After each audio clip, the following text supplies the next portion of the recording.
उस संस्कृति को खूबसूरत बनाने का काम हमारे जिनकी आज हम लोग पुण्यतिथि यहाँ मना रहे हैं, श्री अटल बिहारी वाजपेयी जी, खुद में एक सादगी की मिसाल। आप लोगों ने कई इनके बारे में बातें सुनी होंगी। एक छोटा सा किस्सा मैं आप सब लोगों के बीच में रखना चाहता हूँ।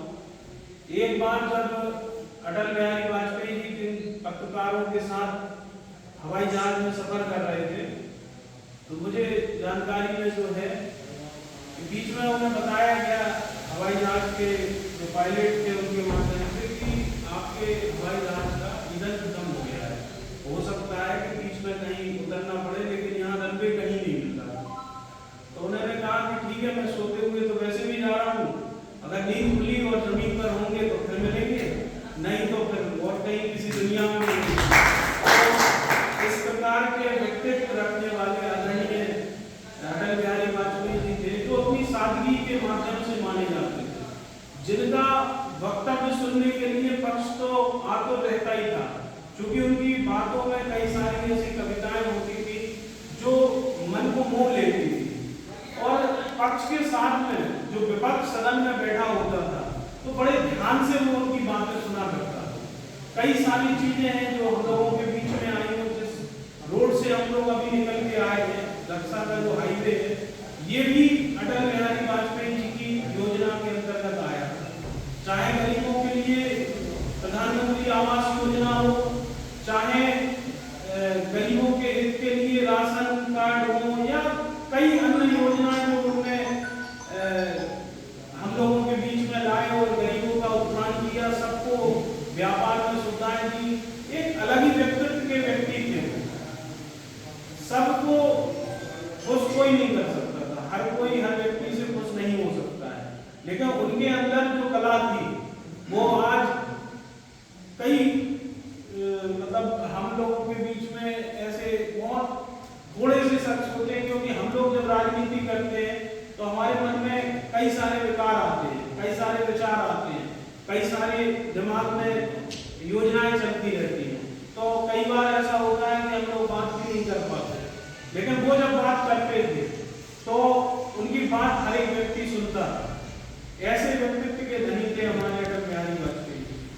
तो ऐसे व्यक्ति को जब उनको याद किया जाता है तो बड़ी प्रसन्नता मन में होती है, बड़ा उत्साह होता है कि उनके जो उद्देश्य थे, देश को जो उन्होंने रास्ता दिखाया था, तो उन चीजों को लेके जब हम लोग चलते हैं, उसी संरचना में हमारी भारतीय जनता पार्टी का विचारधारा आती है। शुरुआत के दिनों में जब उनको राष्ट्रीय पदाधिकारी बनाया गया, जब अध्यक्ष बनाया गया पार्टी का, तो किस प्रकार से उन्होंने संगठन को तैयार किया, किस प्रकार से लोगों को लेके आए। आज हम लोग सत्ता में, शासन में, कई चेहरे ऐसे हैं जो नए हम लोगों के बीच में आते हैं, कई पुराने चेहरे। उस समय किस संघर्ष से उन्होंने पार्टी को खड़े किया होगा, किस संघर्ष से उन्होंने लोगों को जोड़ा होगा। उस समय के लोग, आज कई सारे लोग ऐसे हैं जो प्रधानमंत्री भी रह चुके हैं, लेकिन जो रिकॉर्ड उनके नाम पर है वो आज तक किसी ने नहीं बना। 13 दिन के प्रधानमंत्री अटल बिहारी वाजपेयी जी बने। जब उनकी सरकार चलने पे आ गई तब भी उन्हें क्रोध नहीं आया, तब भी उन्हें गुस्सा नहीं आया। उन्होंने बस इतना कहा कि आज एक सीट की वजह से मुझे सरकार को छोड़ना पड़ रहा है, ये दिन कांग्रेस को भी देखना पड़ेगा। और वास्तविकता में हम लोग देखते हैं कि आज विधान परिषद में कांग्रेस की एक भी सीट नहीं है उत्तर प्रदेश में। ये स्थिति में कांग्रेस आ गई।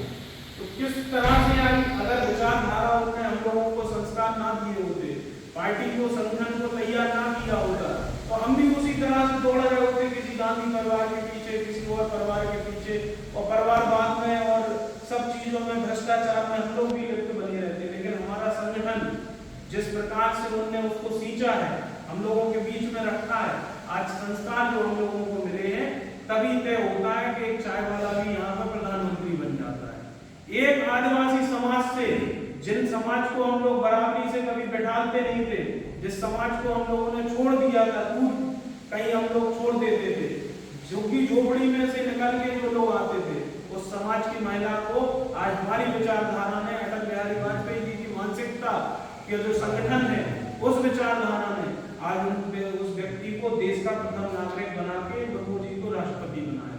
तो वही तो विचारधारा है हम लोगों के बीच में जो आती है, वही विचारधारा है जो यहाँ पर प्रदेश अध्यक्ष, राष्ट्रीय अध्यक्ष से बड़ा एक बूथ अध्यक्ष बना देती है। उस बूथ अध्यक्ष के निर्देशन में हम लोग काम करते हैं।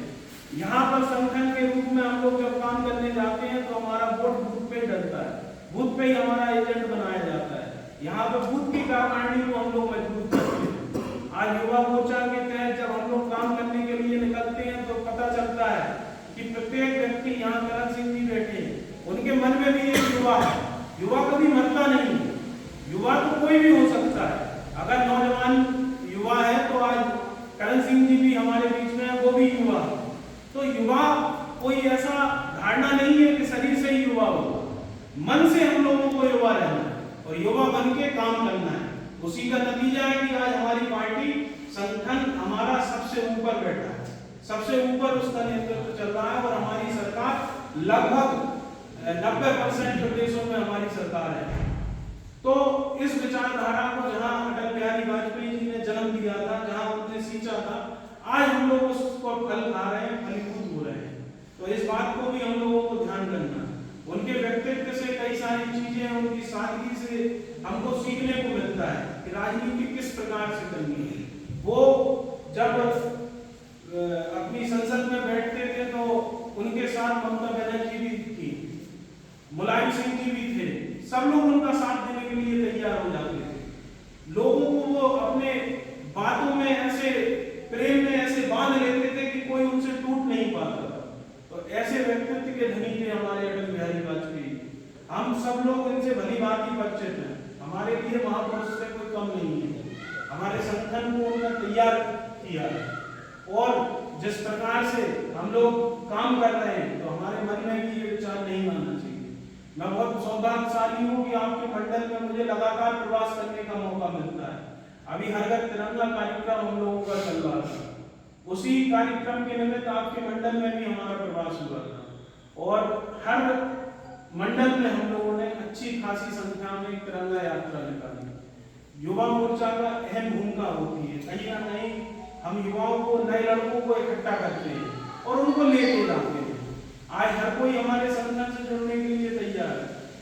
अगर हम लोग नियमित रूप से प्रवास नहीं करेंगे तो हमारा संगठन मजबूत नहीं हो पाएगा। हम लोगों को अपने संगठन को भी मजबूत करना है। जो चीजें हमें ऊपर से मिलती हैं उस चीज को हम लोगों को बचा के और उसको और आगे बढ़ाना है। यही चीजें हम लोगों को अटल बिहारी वाजपेयी जी ने सिखाया था। जब वो प्रधानमंत्री बने तो उन्होंने योग्य व्यक्तियों को, जो उन्हें लगा कि वो योग्य व्यक्ति है, उन्हीं योग्य व्यक्तियों में से एक व्यक्ति को उन्होंने मुख्यमंत्री बनाया था, जिन्होंने 15 साल गुजरात में राज किया और आज प्रधानमंत्री के रूप में हम लोगों के बीच में काम कर रहे हैं। वो भी वहां से हमने लाल किले से कहते हैं, जब वो प्रण लेते हैं कि हम लोगों को स्वच्छता का ध्यान रखना है, तो यहाँ जनता सोचती नहीं है, कुछ भी लग जाती है साथ में, हम सभी लोग लग जाते हैं। हमने कभी हो सकता है कि घर में झाड़ू न उठाई हो, लेकिन चौराहों पे खड़े होकर हम लोगों ने सबने झाड़ू लगाई। क्यों लगाई? एक विचार था मन में कि हमारा घर है, इसको स्वच्छ रखना है। एक विचार वहां से पैदा हुआ कि हम लोगों को स्वच्छता के तहत महिलाएं जो हमारी घर के बाहर शौच करने जाती हैं, उन महिलाओं के लिए एक स्वच्छता घर देना, इज्जत घर देना है। और मात्र उनकी सोच से 2 करोड़ हम लोगों ने स्वच्छता, जो हमारे इज्जत घर है, शौचालय है, उनको हम लोगों ने बनवाने का काम किया था। और बताना चाहूंगा कि सरकारी योजना तो आई बाद में, उसके पहले ही हम लोगों ने खुद के पैसों से ये व्यवस्थाएं चलाई। तो जो विचार हमारी पार्टी रखती है, यहाँ महापुरुषों का बहुत महापुरुष है हमारी पार्टी। हमारे संगठन में कई लोग जिनसे हम लोग बहुत कुछ सीख सकते हैं। आज अटल बिहारी वाजपेयी जी की कई सारी कविताएं हैं जो हम लोग याद करते हैं, और जब उनकी कविताएं हम लोग सुनते हैं तो रोम रोम हमारा खड़ा हो जाता है। और ऐसे महापुरुषों की पार्टी हमारा संगठन है भाजपा, जिसमें हम लोग काम कर रहे हैं। तो हम लोगों को ये चीज ध्यान रखनी है और अटल बिहारी वाजपेयी जी के जो सिद्धांत थे, जो काम शैली, जो उनकी कार्यशैली थी, उसको भी हम लोगों को ध्यान रखना है। इसीलिए हम लोग